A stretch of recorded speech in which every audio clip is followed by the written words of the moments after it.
As mothers, we care about our children's education and we want to make sure that we are doing the best that we can possibly do. One of the things that we tend to lean into is learning the homeschool methods. And I think this is great because we can pull from and learn from all those who have gone before us, those that have really studied education and the way that children learn, and we can adapt it into our own houses and families. But that's my caution to you. Don't feel that you have to be all in on one of these methods. Just as we're going through it, think about it like a buffet or like a hibachi grill. You're just gonna take some different parts that you think look good and you wanna try, and then you're gonna add your own flair to it.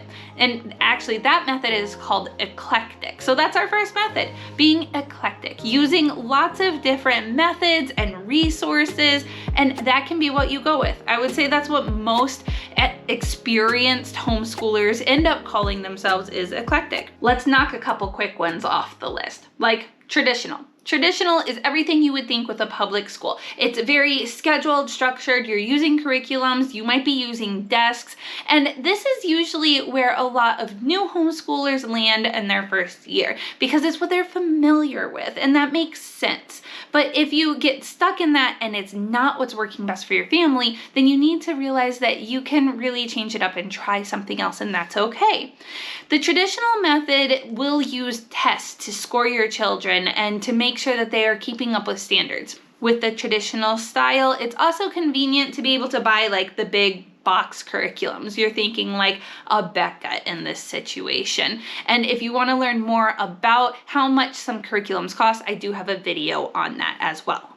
I don't know that online homeschooling needs a lot of introduction. It's kind of what it sounds like. The people that it tends to be good for that I've seen is those that are pulling their kids out of like high school, kids that are already kind of in a structure and idea of what school looks like. They just come home and instead they are doing school on the computer in front of them, much like distance learning. There's a lot of like free online schooling out there, tons of options. So this could be really good for that situation. For an independent learner, it might be of value to your family. A method that I think is really intimidating is the classical method. Now, classical is different than traditional. Classical is going to be working on word like Latin words. They're going to be trying to teach your kids how to think critically and with logic. They value virtue and wisdom, and it's really cool. And you might live in an area where there's a co-op, they call it classical conversations. And it's a time for your kids to get together and learn together. I think that they have either teachers come in or some of the parents kind of teach different subjects throughout that. I don't really know anyone that does classical or classical conversations, but it does seem like a very high aptitude way of teaching our kids and making sure that they are getting a lot of value from their education. I think it's totally worth looking into from somebody that understands what they're talking about a little bit better on this one.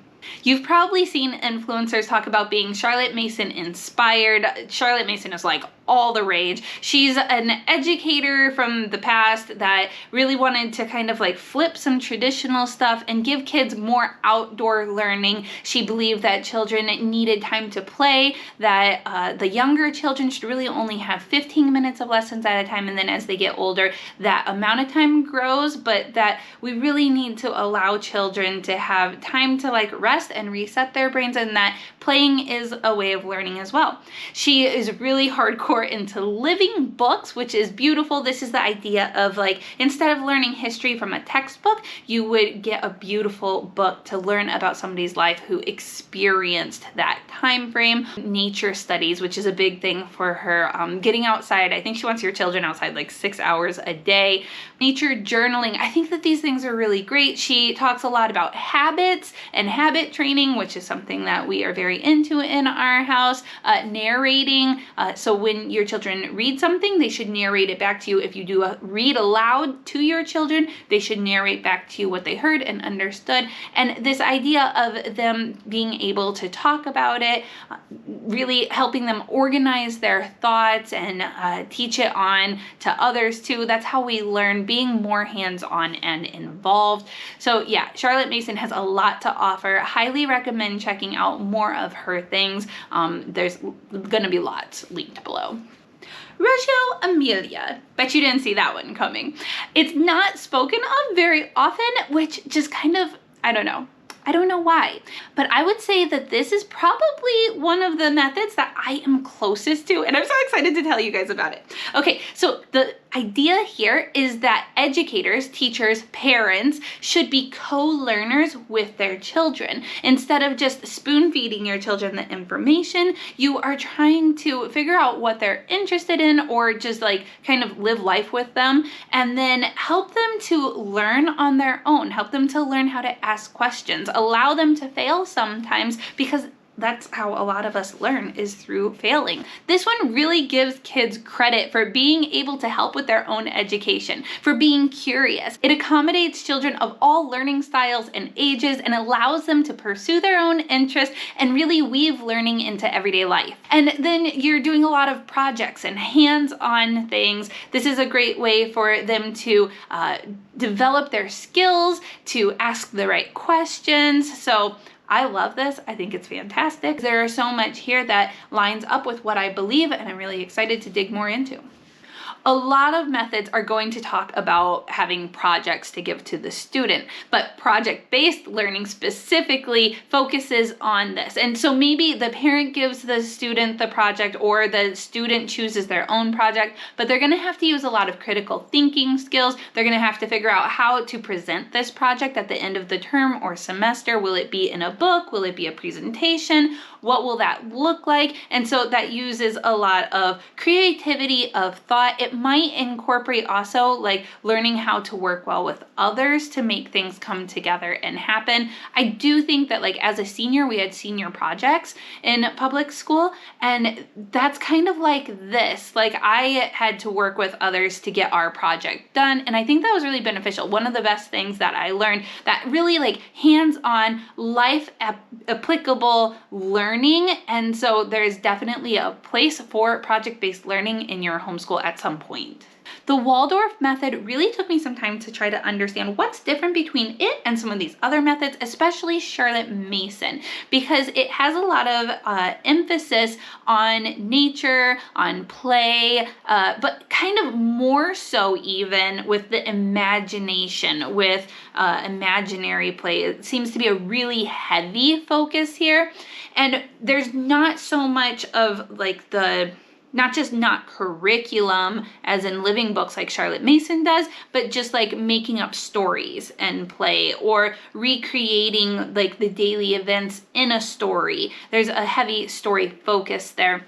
Teachers are encouraged to teach to the child, to their special giftings, to their abilities.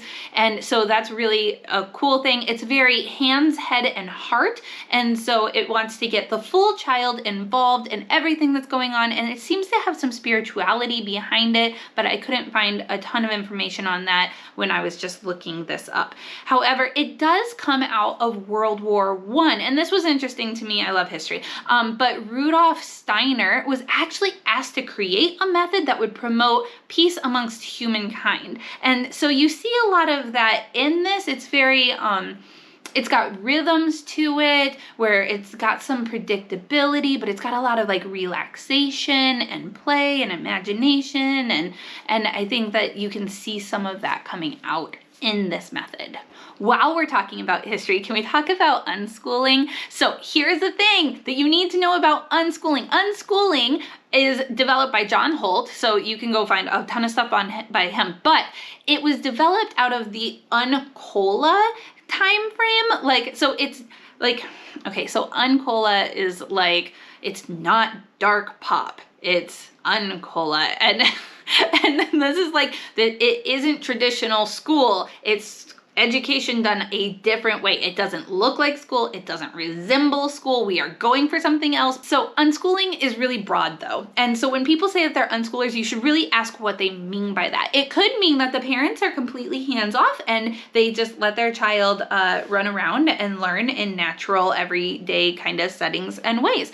Or it could mean that the parents are incredibly intentional and they're staying up with what is going on in the news that we can talk about, what is going on in my child's life. Okay, we're in the kitchen, we're going to bake today, and I'm going to slow down and be patient and teach my child measurements and how to weigh the flour and sift the flour and everything that needs to happen there, and just teaching them a lot of those skills and learning through everyday events and things that are going on around us. And when we go on a hike, we're going to go on that hike and then we're going to really pay attention to all the details, and then we're gonna read books when we get home that will teach us more about the beaver.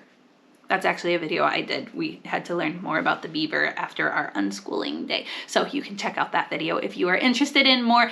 Montessori. Montessori is not just a homeschool method. You can actually really find Montessori schools, probably several of these you can find schools with. Montessori is really creating different areas set up in your home and allowing children to be more independent. It's giving them a pitcher of water and allowing them to pour it for themselves even when they're really, really young, and believing that children have the ability to do these things. We just need to encourage them and give them space and let them do it. It also has a very aesthetically pleasing look to it because we want a lot of calmness. We want children to feel welcome and invited in all of this. It's a lot of those wood things. It's tracing some of those wood cutouts with your fingers. It's beautiful. It's beautiful. A lot of those Instagram posts that you're looking at, they're Montessori. It's using nature even to count the acorns. It's mastery over memorization, allowing the children to be independent, hands-on, self-reliant, able to explore their own interests. Montessori. When I think about the relaxed homeschool method, I think about all the type B homeschool moms out there. Yes, we exist. We love open and go curriculums. We're kind of less structured probably. We do reverse scheduling. If you don't know what that is, I have a video about it. You're gonna wanna know. It's a lifesaver.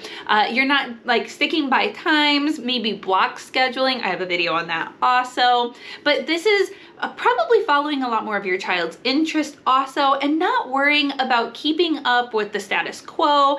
You're not pushing topics or things faster than your kid is ready to go. This is really taking homeschooling at your own pace, at your child's pace, and making it what you need it to be.